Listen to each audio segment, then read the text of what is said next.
Not really. 13 against 14 for 10 and 9 moves respectively. Yeah, that's not a problem.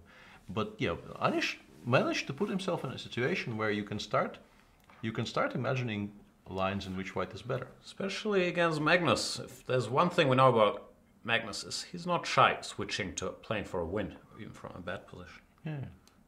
Rook d8, knight c4. Ugh. Yeah, but Magnus immediately spotted just how awkward this knight on e7 is. Not that it was... But we all spotted that. Like, kudos to him for knight queen b4, but that Anish would allow this from this position is still beyond belief.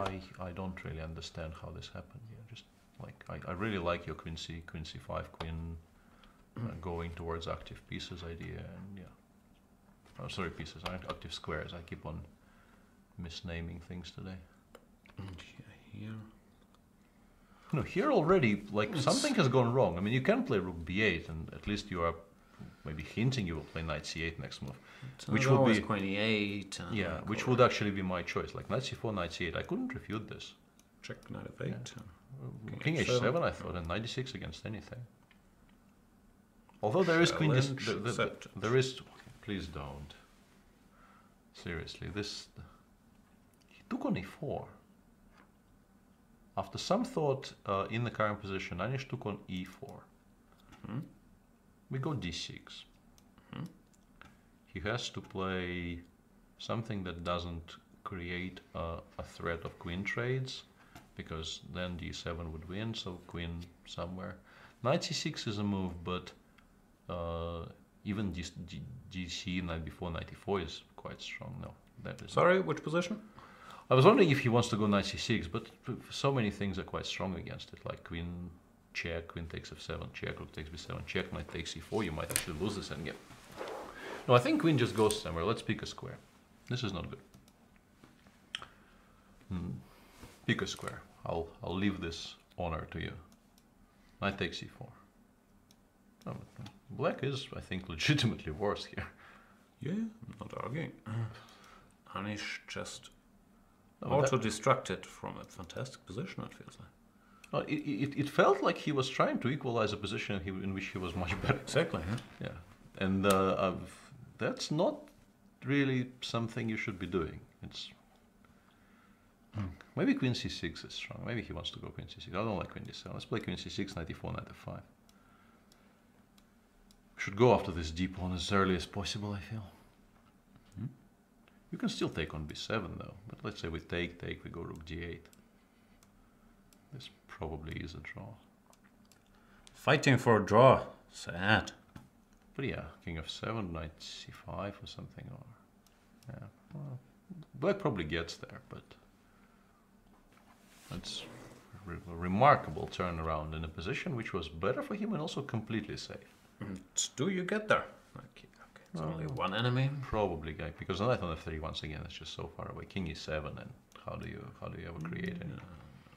Knight d6. Yeah. But yeah, not really enjoying this.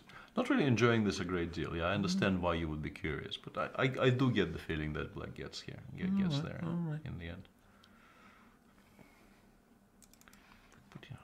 We'll see how it goes. The trend is not Anish's friend here, because he turned it from an advantage into must be precise to survive. Yeah, the whole sequence just is completely mystifying.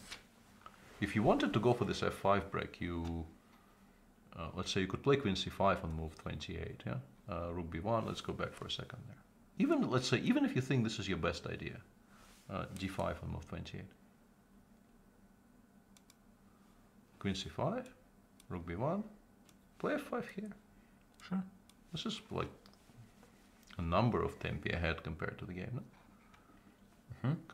Probably not winning, but completely comfortable for black. Just do not understand.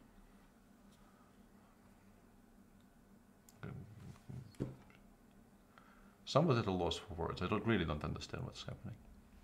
Anyway, current position. Anish is down to 11 minutes for 9 moves.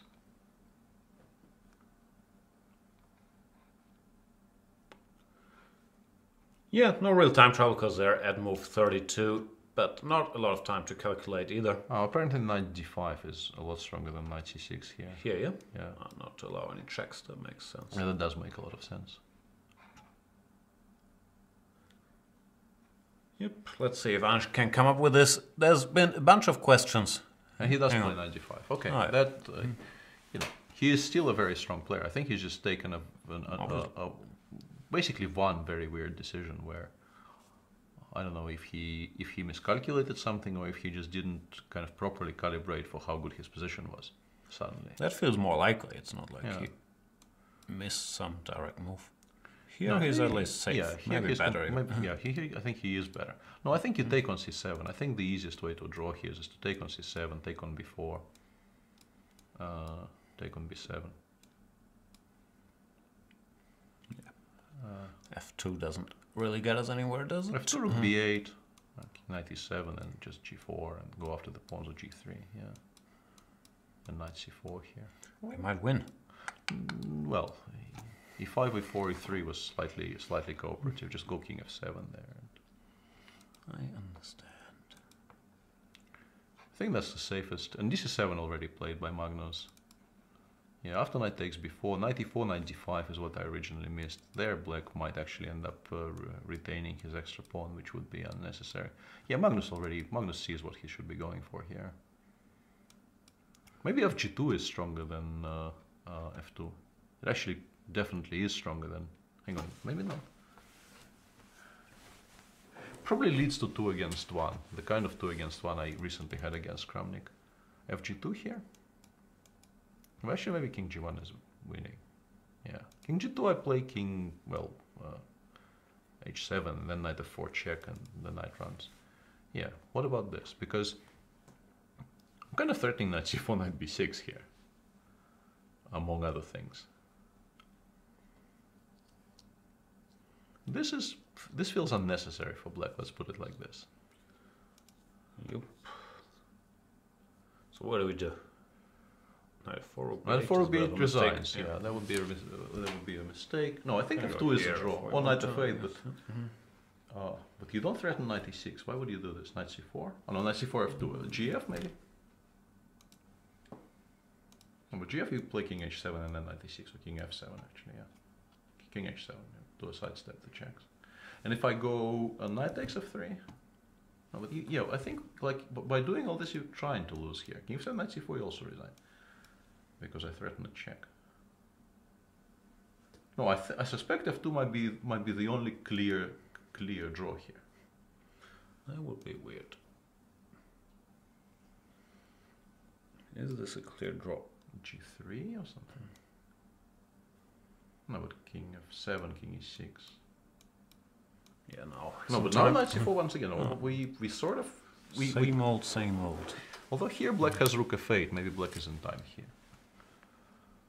But it does feel like f2 might be the only clean way to make a draw now. It's just the whole thing is very difficult to understand. Let's stick with it for a second, then we will get to the rook endgame, which we've been neglecting. My apologies. This is a theoretical draw, and I think Fabian will manage. Sure, yeah. Well, black has the absolute best setup there, and he already is starting some counterplay on the king side. Just to briefly touch on that. Yeah. It will not even be a particularly difficult draw to make, I think. So yeah, we will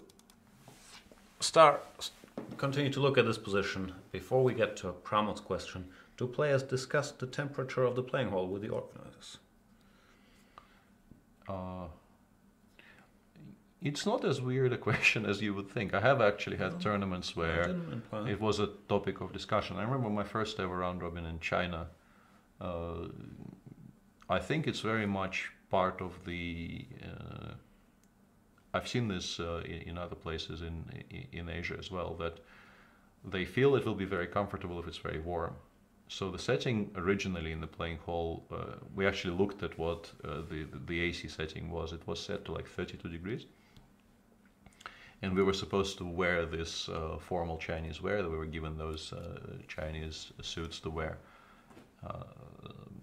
So no t-shirts. And like 32 to 35 degrees in the playing hall, wearing sort of formal dress is not much fun. And we spoke to the organizers, and it was toned down to about 27, which wasn't cold, but was manageable. Still feels warm. Yeah, it never really became cold in the playing hall that year. That was in those Nanjing tournaments ages ago. I've been to Nanjing. Yeah, in Thailand it's different. There everything is very cold. Yeah, he has played F2. Magnus blitzes out G3. Magnus has thought about this. Yeah, but you get the feeling that Knight of 8 followed by but you found this rook B8. How do you make a draw for sure here? This is weird. There should be a draw. Okay, you go 97 here, or King H7 and then 97. Yeah, that's the point. Yeah, King G2, King H7 and 95. Yeah, that holds. That holds. Just in time. Yeah, Knight C4, Knight G5, and every single pawn gets obliterated. Probably not 95 because after Rook F8 you might regret this. But yeah, this is okay, and this is not impossible. I mean, not even difficult to find, frankly. This will happen. So yeah, draw. Probably neither side can be very disappointed because Magnus was worse, frankly, and Anish going into the game, draw with black against the world champion is not a bad result. No, not a strange game. Yeah, not the best game they will have played in their lives. And King F7 is 7 we kind of discussed. The problem is you cannot really reach D7 there because Knight C4 creates a threat of... that's not true because you can go King D7, Knight B6 check, King C6. So you can actually do this as well. True that. Yeah, this actually maybe even arguably leaves black with some winning chances. Oh yeah, Knight E8 check or Knight F5. This is also a draw, of course.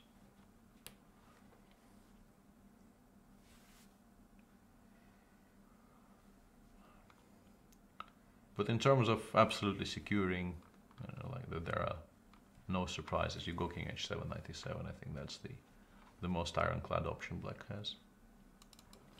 Yeah, if Anish, even if he burns all his time here, like once you decide on something, he is down to 4 minutes, but yeah, there's only King H7. King H7 played. Anish doesn't want to, like the idea of blundering something after Knight B6, King C6 doesn't appeal to him very much, and I can relate.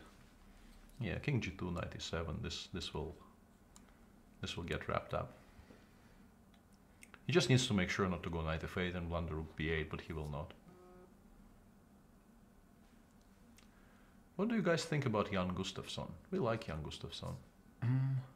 I don't know. I'm not very fond of the guy, but yeah, that could be a problem. Thank you so much, De Henker. Smut says for the first time, I think Jan is right. It is a shirt. You mean Wesley's? No, then Jan is wrong because Jan was arguing very strongly for it being a suit. And it was a suit. The mummy's rating is 17% and it's losing 2% every day. So someone else gets to see it and review it and it drops? That's sad. I was gonna watch The Mummy. No, you aren't. That's true, I probably wasn't. But I heard Tom Cruise has a good movie coming out soon. Like where he acts and stuff. No, seriously. Made in America, I believe it's called. Because normally he runs and he does a lot of physical stuff, but he hasn't like been 90s actor Tom Cruise. But I hear in this Made in America he's gonna be trying. Okay. I think we can move on from this, Anish. From the Tom Cruise topic or from Anish's game? No, Tom Cruise topic is very, very...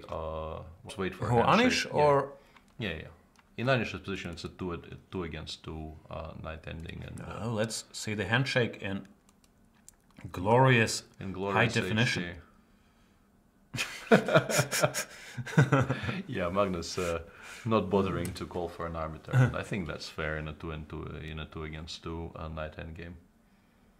And yeah, it would be interesting to hear what they're discussing because not every single decision in that game was like entirely obvious.